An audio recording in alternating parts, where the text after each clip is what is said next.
할렐루야, 안녕하십니까. 독일 신학 박사의 제임스 증거하기. 오늘은 지난번에 말씀드린 것처럼 어제가 알파 타기였죠? 알파 날, 알파절이었습니다. 그래서 알파절 특집 3부작. 지금은 신부시대 시작하도록 하겠습니다. 이것은 3부작입니다. 3번에 걸쳐서 할 겁니다.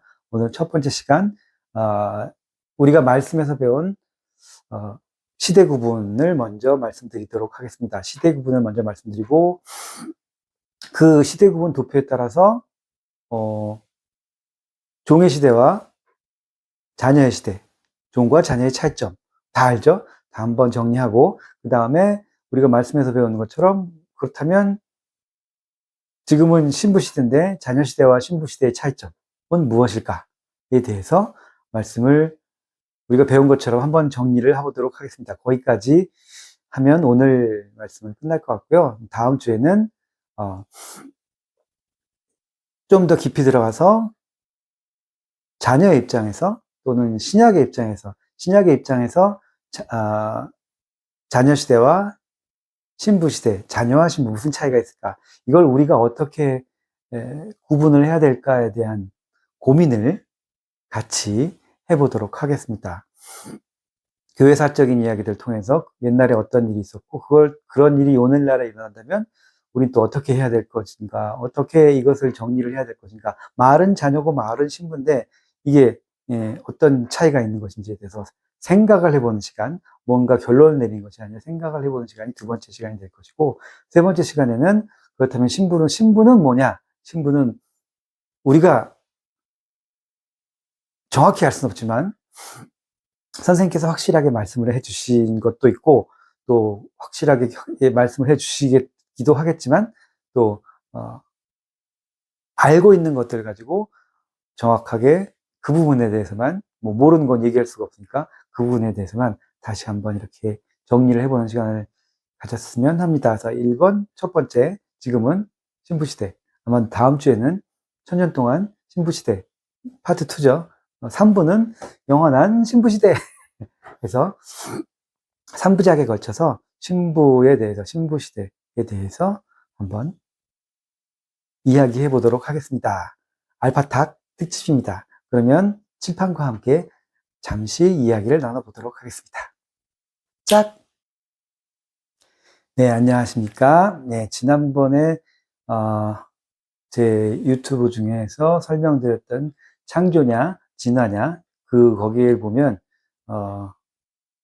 자세하게 그때 한번 이야기를 했던 것처럼 다시 한번 잠깐 말씀드리면, 하나님이 세상을 7일 동안 창조하셨습니다. 월, 화, 수, 목, 금, 토, 일. 7일 동안 세상을 창조하셨습니다. 창조하셨고, 성경의 말씀처럼 하나님께는 하루가 천년 같고 천년이고 하루 같으니,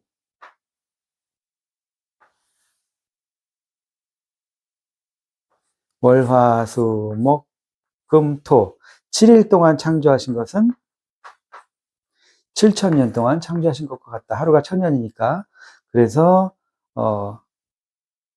구약이 4천년,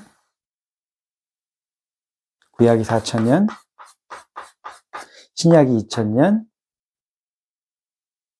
성약이 주님이 재림하시면 여기는 예수님이 오셨고, 예수님이 다시 오시면 천년 동안 또 혼인잔치를 하는 천년 역사가 이루어지게 됩니다.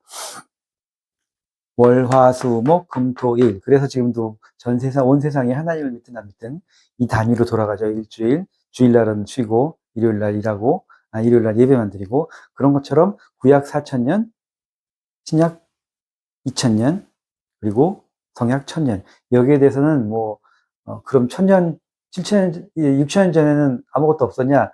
그거 얘기 다 했으니까 그때 그 비디오를 보시도록 하겠습니다. 연결을 제가 여기쯤에다가 해 놓을 수 있으면 해보겠습니다. 한 번도 안 해봤는데 연결할 수 있도록 해보겠습니다. 창조냐, 진화냐, 거기에 대한 비디오를 다시 보시면 이해가 되실 거고, 이것은 이렇게 이미 그때 말씀드린 것처럼 7000년의 하나님의 역사, 7000년 하나님의 섭리 역사, 그 중에 4000년은 다시 말씀드리면 여기 그중에 사천년은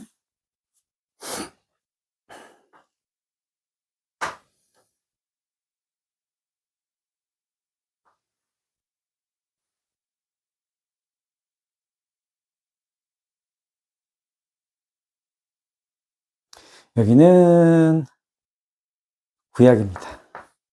여기는 신약이고 여기는 성약입니다. 구약과 신약을 나누는 건 예수님의 초림이고 신약과 성약을 나누는 건 재림입니다.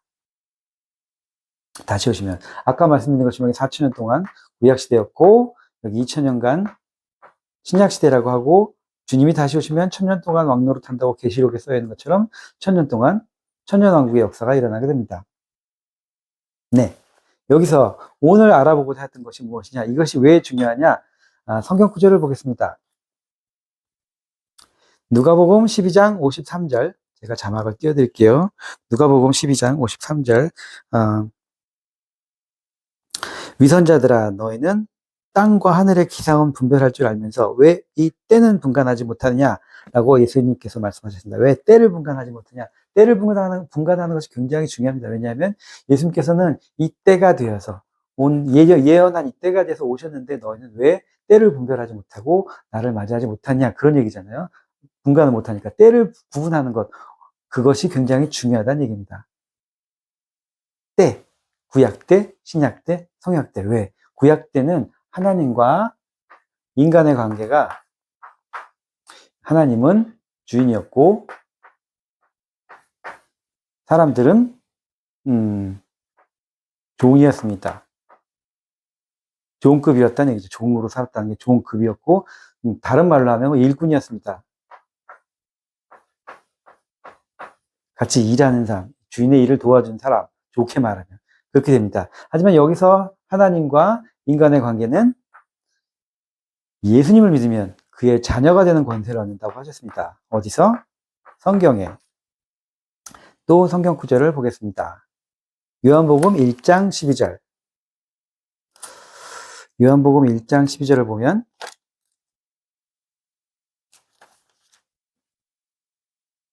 그러나 그를 맞아들인 사람들, 곧 그 이름을 믿는 사람들에게는 하나님의 자녀가 되는 특권을, 권세를 주셨느니라 하셨습니다. 그죠? 이 성경 구절처럼 예수를 믿게 되면 예수를 믿음으로 인해서 더 이상 종이 아니고 더 이상 일꾼이 아니고 더 이상 자녀가 되는 권세를 얻는다는 겁니다.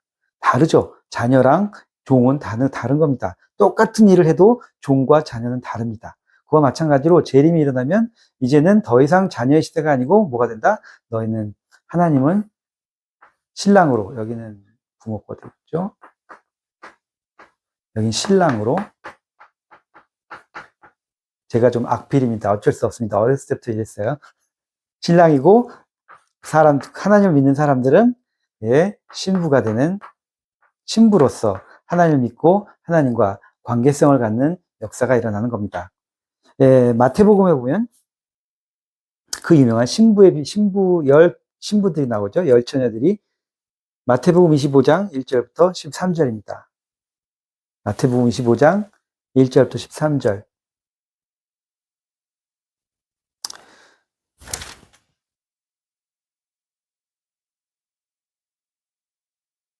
열 처녀의 비유가 나오고, 슬기로운 5처녀는 신부가 됐죠. 그리고 멍청한이라고 그래야 되나? 미련한 5처녀는 그냥 버려짐을 받게 되었습니다. 미련한 처녀들이 10절부터 읽어보겠습니다. 미련한 처녀들이 기름을 사러 간 사이에 신랑이 왔다. 준비하고 있던 처녀들은 신랑과 함께 혼인잔치에 들어가고 문이 닫혔다. 신부가 되어서 신랑이 되어서 오신 주님을 맞이해서 성으로 들어갔다는 얘기입니다. 신부가 되었다는 얘기죠. 신랑과 신부로서의 역할을 하게 됩니다. 이것을 아는 것은 굉장히 중요합니다. 왜냐하면 이때에 와서 이 자녀로서가 아니고 종으로서 아무리 열심히 해도 그 시대에 들어가지 못한다는 얘기입니다. 이 시대에는 자녀로서 아무리 열심히 해도 이 성에 들어가지 못한다는 얘기입니다. 방금 이야기한 것처럼 신부가 되어야 들어간다는 얘기입니다. 그때마다 맞는, 그 시대에 맞는, 하나님과의 관계성이 있습니다. 그 관계성에 대해서는 뭐 신학적으로 얘기하면 복잡하니까 그냥 설명을 드릴게요. 항상 하나님과 우리가 아무 상관이 없으면 아무것도 일어나지 않아요. 아무것도 뜻이 없어요. 그냥 아무것도 아닌 거야. 그렇지만 하나님과 어디서 무슨 항상 역사가 일어나냐면 그 사이에서, 그 관계에서 모든 것이 일어난다고 보는 겁니다. 그냥 이것 따로 있어도 항상 그렇다라고 물리학에서도 얘기했지만 상대성 이뤄내오면서 둘과 함께 그 상대성, 둘 사이의 관계에서 무엇이 다르게 역사가 일어나는 것처럼 물리학뿐만이 아니라 모든 것이 발전함에 있어서 같은 맥락에서 설명이 되어집니다. 사회학도 그렇고 물리학도 그렇고 역사도 그렇고 신학도 그렇고. 왜? 절대 주인은 하나님이시니까. 여기서는 관계에서 하나님을 믿는 유대인들이 하나님과 일꾼, 하나님과 종의 관계였습니다. 그래서 충직한 종은 하나님의 일꾼이 되어지고 하나님 것을 갖게 되고 하나님 것을 쓰게 되고 하나님의 일을 하게 됩니다. 여기서는 관계성이 변했습니다. 하나님을 믿고 예수님을 통해서, 예수님을 믿음으로 인해서 그 관계성이 변했어요. 뭘로? 자녀로 변했습니다. 더 이상 종이 아니고 자녀로서 대해주신다는 거죠. 자녀와 종의 차이는 뭐가 있을까요? 굉장히 많죠. 제가 예를 하나 드리도록 하겠습니다. 아니, 큰 부잣집에 어느 날 거지가 찾아왔습니다. 거지가 찾아와가지고 막 집 앞에서 먹을 거 달라고 시구시구 돌아간다, 절시구시구 돌아간다 막 노래 부르고 구걸을 하니까 그 지나가던 자녀가 시끄러워 문을 딱 열어봤거든요. 딱 열어보니까 거지가 있는 거야. 근데 막 구걸을 해. 이 아들이든 딸이든 이 자녀가 이 거지를 보고 불쌍한 마음이 들어서 그 장롱이란다. 곡간을 따고 쌀을 한 가마니 확 들어다가 한 가마니 못 드는구나. 한 대박? 나이 그러면 안 돼. 한 무더기를 들고 그 거지한테 줘버렸어요. 불쌍한 놈, 이거 먹고 잘 먹고 잘 살아. 그러면서 줬습니다. 그걸 누가 보고 있었어요? 종이 그걸 다 보고 있었습니다. 그때 그 엄마가 나와가지고 그걸 다 봤어요. 자기 아들이 어떻게 하는지. 그걸 보고 자기 아들이 불쌍한 마음을 가지고 거지를 도와준 걸 가지고 엄마가 자기 아들한테 와가지고 아이고 내 새끼 불쌍한 놈 너 참 인자하기도 하고 나 잘했다 칭찬을 했습니다. 이 모든 과정을 보고 있던 종이 그 다음날 다른 거지가 와가지고 얼씨구씨구 돌아간다 하는 걸 보고 그 문을 열어보니까 거지가 있으니까 이 종은 아주 충직한 종입니다. 곡간을 열고 그 전날 아들이 한 것처럼 쌀을 퍼다가 거지를 쳐버렸습니다. 그걸 또 여기는 주인이겠죠. 이 부모가 보고 있다가 불렀습니다. 종을 불렀어. 뭐라 그랬게요? 뭐라 그랬을까 같습니까? 잘했다 그랬을까요? 아니죠. 뭐라고 그래? 왜는 아들이 아니니까 종이잖아. 뭐라고 물었겠습니까? 야, 이 쌀 네 거야? 네 거 아니잖아. 왜 막 주고 그래? 네 것도 아닌 것 같고 인심 쓰고 그러냐 이놈아? 이러면서 뭐 혼이 났든지 두드려 맞았든지 그러겠죠. 한 일은 똑같습니다. 자녀가 한 일도 또 불쌍한 사람을 도와줬고 종도 불쌍한 사람을 도와줬다. 한 일은 똑같지만 얘는 혼났고 얘는 칭찬을 받았습니다. 왜? 여긴 종이고 여긴 자녀이기 때문입니다. 달라요. 똑같은 일을 해도 받는 대우가. 왜? 여긴 아들이니까 어차피 부모의 것은 내 것입니다. 왜? 내가 자녀니까. 어차피 내 것이 될 것들이에요. 지금 당장은 아니더라도. 왜? 자식이니까. 하지만 종은 유산을 받지 않습니다. 싹을 받지. 월급을 받지. 그 월급을 받고 일하는 겁니다. 주인과 일체되어서 더 많은 일을 하고 더 좋은 일을 주인을 위해서 할 수 있고 목숨을 바쳐서 충성을 할 수도 있습니다. 그렇지만 종은 종이고 아들은 아들입니다. 유산을 받지는 않습니다. 종이 유산을 받으려면 양자가 되든 아들이 되어야 됩니다. 완전히 다르죠. 똑같은 일을 했어도. 자녀와 신부도 다릅니다. 똑같지 않습니다. 자녀는 잘못을 하고 무슨 방황을 하고 나쁜 짓을 해도 혈연으로 이어져 있기 때문에 자녀입니다.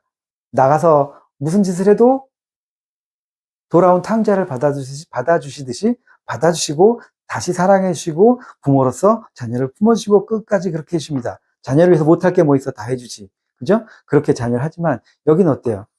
자녀보다 한 등급 업그레이드 된 거예요. 부모와 자녀는 일촌입니다. 뭐라 그럴까? 한국식으로 하면 일촌. 하지만 부부는 무촌이죠. 촌수가 없어요. 아버지와 어머니, 남편, 신랑과 신부는 일체입니다. 하나예요, 하나. 그냥 하나. 더 나누지 않아요. 신랑 께 내 거, 내 게 신랑 거.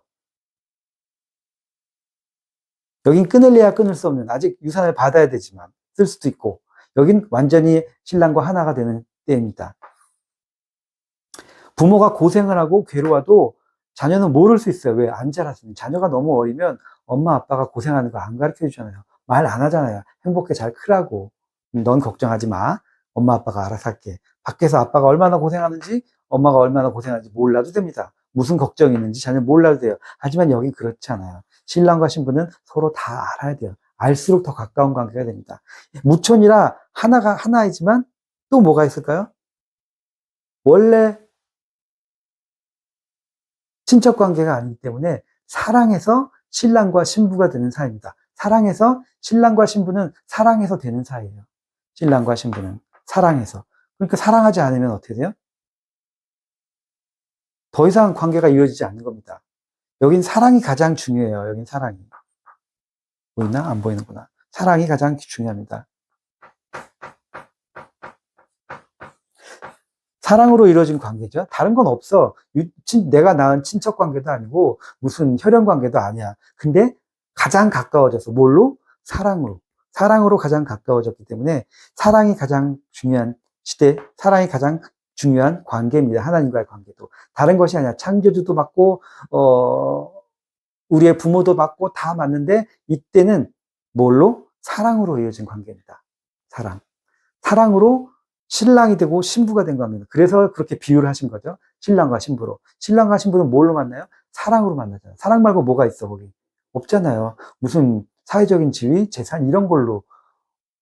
인간끼리는 그런 게 있을 수도 있지만, 하나님과 사람 사이에 신랑과 신부가 된다면, 그건 오로지 사랑만으로 가능한 겁니다. 하나님이 사랑이시니까. 그래서 여기서도 무지 나쁜 짓을 하고 탕자처럼 살아도 돌아오면 다 받아주는 부모처럼 살지만 여기도 똑같아요. 왜? 신랑과 신부는 하나니까. 신랑의 아픈 점, 신랑이 고민하는 거, 신랑의 아픈 마음, 힘든 사정, 이런 걸 신부가 알고 있어야 돼요. 알아줘야 합니다. 서로 간에 알아줘야 돼요. 하나님은 힘든 게 없었을까? 하나님도 고민하시고, 하나님도 후회도 하시고, 성경에 보면, 하나님도 진노도 하시는데, 그런 진노하는 마음, 왜 후회하시는지, 왜 힘들어 하시는지, 그런 마음도 같이 이해하고 나눌 수 있어야 됩니다. 사랑하면 관심이 있으니까, 그걸 알고 싶어 하겠죠.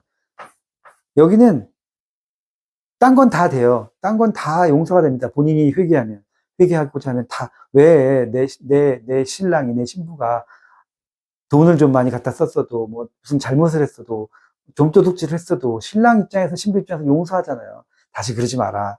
근데 용서가 안 되는 게 있어. 신부와 신랑 사이에 용서가 안 되는 게 있습니다. 뭐가 있을까요? 죄를 졌다 그래도 내가 사랑하는 신부가 그랬다면, 남들은 뭐라 그러나 난 용서를 합니다. 왜냐하면 내 사랑하는 신부니까. 내가 항상 그의 편이니까. 하나님과 우리도 그렇죠. 신랑 신부가 되면. 근데 아닌 경우가 있습니다. 여보, 내가 어저께 잘못해서 그 게임을 해가지고 2천만 원을 잃었어. 잘못했어. 다시는 안 그럴게. 1억을 잃었어. 상관없어요. 왜냐면 신랑이 부자거든. 10억을 잃었어. 사기를 당했어. 상관없어요. 신랑은 부자니까. 엄청난 부자니까. 세상이 다 자기 거거든. 하나님은. 상관없습니다. 용서할 수 있습니다. 근데 용서가 안 되는 죄가 있어요. 용서가 안 되는 죄. 신부가 했는데 용서가 안 되는 죄. 뭐가 있을까요? 네. 남자를 사랑하는 거. 바람을 피는 거. 신랑이 아닌 다른 남자를 사랑하는 거, 다른 것을 사랑하는 거. 그건 용납이 안 되는 겁니다. 이 관계에서는. 이 관계에서는 사랑이 가장 중요하기 때문에 그 사랑을 깨면 관계가 깨어집니다. 그러면 더 이상 자녀도 아니고, 뭣도 아니고, 왜냐하면 신랑과 신부니까 그냥 남남으로 돌아가는 겁니다. 가까우면 가장 가까운 관계, 하지만 돌아서면 가장 멀어질 수 있는 관계가 신랑과 신부 마지막 역사, 성약의 역사가 되는 겁니다. 이렇게 시대마다 하나님과 인간의 관계성이 종, 자녀, 신부 이렇게 나눠집니다. 때를 알라는 성경 말씀에 누가복음 12장 56절에 때를 알아야 된다 하는 예수님 말씀도 때에 따라 사람들이 해야 할 역사가 다르다는 겁니다. 해야 할 행동이 다르고. 여기서는요, 하나님을 아버지라고 부르면 돌에 맞아 죽었어요. 구약 때는. 예수님은 하나님을 아버지라고 부르잖아요. 내가 곧 그고 그가 내 안에 있고 내가 그 안에 있다. 나는 나로 말미암지 않고 나는 나로 말미암아 하는 말이 없다. 다 하나님으로 말미암아 하는 말이다. 그렇게 얘기하면 구약 시대에는 죽어요. 율법에 의해서. 시대가 바뀐 거죠. 이제는 2000년 동안은 그렇게 얘기해야 하는 때예요. 시대가 바뀌면 다르다는 거예요. 항상. 어떻게 우리가 하나님께 다가가야 될 것인지에 대해서. 종으로서 다가갈 것인지. 요즘도 많은 목사님들과 이런 분들은 얘기하잖아요. 하나님의 종이다. 종 아니에요. 네, 종이라고 하지 않으셨으면 좋겠어요. 자녀. 또 시대를 만났으면 신부로서 하나님을 찾아가야 되는. 하나님께 다른 무엇으로가 아니고 여기서는 율법으로 하나님께 가죠. 법으로, 규칙으로. 하지만 여기서는 하나님과 예수님의 은혜로 예수님이 하나님의 메시아로 오셔서 우리를 위해서 돌아가실 수밖에 그 얘기도 나중에 하겠지만 돌아가시면서 우리를 위해서 주어주신 그 조건으로 우리가 그를 믿음으로 인해서 하나님의 자녀가 되는 권세를 얻는다고 했습니다. 관계가 달라졌어요. 달라지는 겁니다. 그래서 그 자녀가 되는 권세를 얻었기 때문에 하나님의 자녀로서 하나님께 나아가게 됩니다. 하지만 그가 다시 오게 되면 원래 아담과 하와 때부터 하려고 했던 그 창조 목적을 이루게 됨으로 인해서 신랑과 신부 같은 그런 조건으로 그런 모습, 신부의 모습으로 우리가 신랑 앞에 나아가듯이 하나님 앞에 나아가야 되는 다른 게 필요가 없어요. 다른 어떤 규칙이나 다른 어떤 절차나 이런 것보다 가장 중요한 것은 하나님 앞에 사랑으로 나아가게 됩니다. 사랑. 이 사랑이 없으면 아무것도 아닌 게 돼버리죠. 이때는.